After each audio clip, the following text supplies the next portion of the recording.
Hello friends, I am Priyanka Gudara from an Academy Wi-Fi Study Center for CSIR Net Life Sciences. Today we are going to discuss a few strategies to clear CSIR Net Life Sciences exam.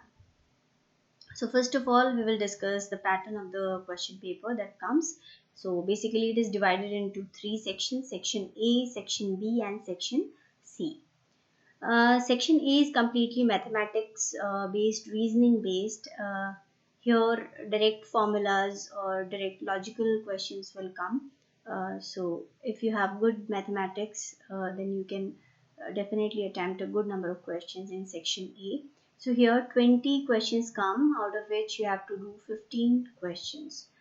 And section B is completely memory based. There will be very direct questions. Here you have to do 35 questions out of 50 questions. And section C is completely aptitude based section where you will get a lot of questions. The options are a lot, 75 questions you will get, out of which you have to attempt only 25 questions. But these questions are very lengthy, and this is the whole key behind cracking the exam.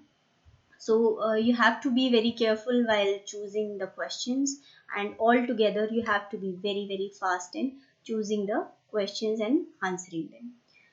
So here if we talk about section A, each question carries 2 marks and there are total of 15 marks. So total of 30 marks are given to section A.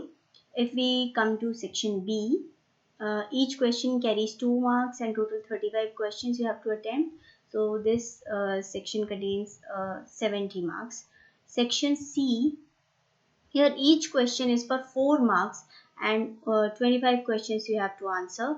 So this section C alone gives you 100 marks. So that is particularly my favorite section, section C. So this is completely aptitude based. If you have a good logical thing, then you can definitely attempt good number of questions in section C. Here in section A, if we see, then uh, each each wrong question will take your half mark. So each wrong answer will have a negative marking of 0.5 marks. Similarly, section B also will have a negative marking of 0.5 marks for each wrong question. Section C will have a negative marking of 1 mark each. So each wrong answer that will be giving in section C will take your 1 mark. So if we come to the point that how many questions you should think of attempting at least, so that you can crack CSIR Net GRF. So I think if you are good in maths, then at least 10 to 12 questions you should try to attempt in section A. And if you can do all 15 correct, then that's well and good.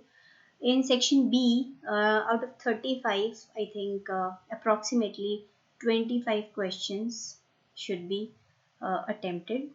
If we talk about section C, then I think 23 to 25 questions must be attempted. So that in a total, how much marks you will get if we attempt here for suppose 10 questions, then we'll get 20 marks here, then we'll get some 50 marks here, and suppose you have answered 23, so you will get 92 marks here. So in a total 70 plus 92, it is a good score which comes to approximately 162, sorry 100 and 162. Okay, so 162, if you think that whichever question you attempt all of the questions will be right, then that is not possible. you'll definitely be answering a few wrong questions and you'll have negative marking. So even if you answer if you write a few wrong answers, then you'll definitely have some negative marking. So your target is to score approximately 120 60%, that is 120 marks. So your target is to approximately score 60%. So that is only for 120 marks. So out of 162, even if you answer a few wrong questions, then also you have very strong chances of getting CSIR net JRF. So this is the minimum number that I'm talking about you should answer to get CSIR net JRF. If you're good enough and you can get more questions, then if you can answer more questions, then there's nothing better than that. Now, if you talk about time management, for each question you have to be very, very wise in giving distributing your time. For section A, I think you should give 20 to 25 minutes. For section B, you can take approximately 40 minutes time, 40 minutes.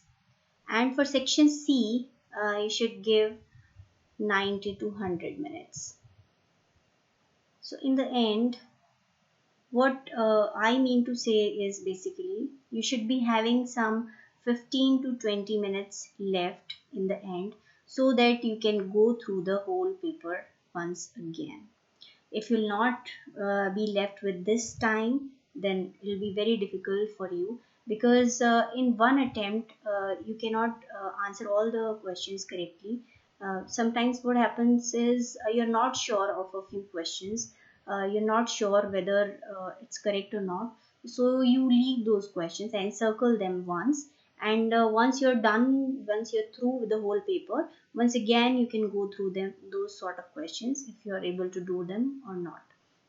So this is how you should distribute your time. So time management is very, very important factor in clearing CSIR net exam. So now we'll be discussing a few factors that will help in your performance in the exam.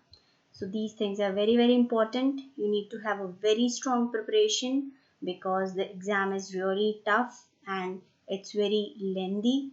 You need to have very, very good learning skills. You should have very strong preparation. You must have given your 5 to 6 months time completely dedicatedly for the exam. You must go through a lot of previous year question papers so that you can get to understand what sort of questions come in the exam. So when you will be familiar with the questions, it will be very easy for you to clear the exam. So you need to have a very, very strong preparation. Prepare at least 9 to 10 units very, very very, very well. That means you should know A to Z everything in those 9 to 10 units. So that is your strong preparation, first point. Then coming to confidence, if you have very strong confidence, if you have good willpower, if you do not get baffled in your examination hall, if you are able to manage yourself, and if you are able to concentrate yourself in the question paper completely during the exam, and if you're confident enough that you'll be able to clear the exam, nobody can stop your selection in CSIR net JRF. So you need to have very good confidence for this. The next point, and is the very, very important point, is time management. You need to have good time management skills. You should have calculated all your timings before, that how much time you're going to give in which section, how many approximately questions you're going to do in each section, and you should not get stuck in one question. Many of the students who have done very good strong preparation or very confident, but even then they are not able to clear it because of bad time management. If you have a good memory, if you have strong preparation, but if you waste your time, then what can be done? So in that case, you should not get stuck in one question. If you have read one question and if you know you can do it, but you're not able to do it, so then encircle the question and leave it for ahead. So that is why, as we have discussed, we leave 15 to 20 minutes in the end so that you can go through such sort of questions in the end. And maybe already you are able to answer some other questions, and you are able to meet up your expectations, how much questions you were supposed to answer in each section. So the time management is very, very important factor. Now, coming to how much do you have to score. So here I have listed down the cutoff, CSIR net JRF cutoff for general category for last 5-year exams. Each year we have two exams. So in last December 2019, the cutoff was 54.50, and in June 52. So what we see here is approximately we see that the cutoff for GRF is nearly 60%.